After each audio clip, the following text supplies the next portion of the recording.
अस्सलाम वालेकुम दोस्तों, सहायक उर्दू अनुवादक का दूसरा वीडियो में आप सबका मैं खैर मकदम करता हूँ। आप देख रहे हैं AR उर्दू एकेडमी और मैं हूँ अहमद हुसैन। दोस्तों, आज हम एराब के बारे में पढ़ेंगे। एराब का माने होता है घोड़ा दौड़ाना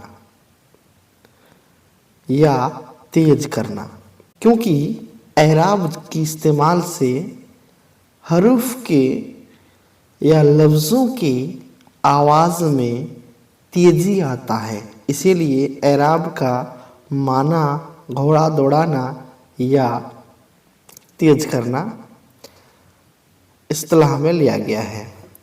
एराब के माने जबर जेर पेश की अलामती है।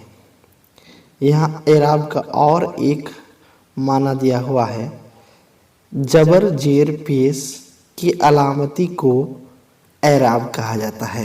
जब दो हर्फ मिलते हैं तो लफ्ज़ बनता है, लेकिन लफ्ज़ की अदायगी के लिए हर्फ पर एराब यानी अलामतें लगाई जाती हैं, जिनकी मदद से तलफ़ुज़ अदा होते हैं। यानी एराब की मदद से दो हर्फ के मिलने से जो लफ्ज़ बनता है उसकी अदायगी होता है। एराब की तारीफ दर्ज झेल है। ज़बर वो अलामत है जो किसी हर्फ के ऊपर छोटी सी लकीर जैसी होती है। मिसाल के तौर पर नल, मन, दम, रन वगैरह में ज़बर लगा हुआ है।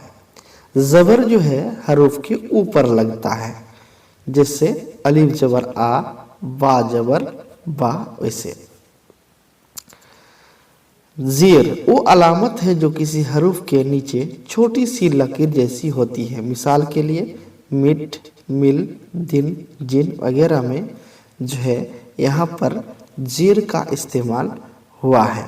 पेश इस अलामत को कहते हैं, उस अलामत को कहते हैं जो किसी हरूफ के गोल सिरे वाली अवाव जैसी लकीर होती है। पेश कैसे होती है? गोल सिरे वाली वाव की तरह, यानी कि ए छोटी सी वाव की तरह ही जो है हरूफ के ऊपर इस्तेमाल होता है पेश। मिसाल के तौर पर दाल मीम पेश दुम, अलिफ नुपस उन, सिन नुपस सुन, बा नुपस बुन। सुकून एराब के ना होने की जगह को कहते हैं। इसके दो इकसाम बताया गया है, जज़म और वक़फ़।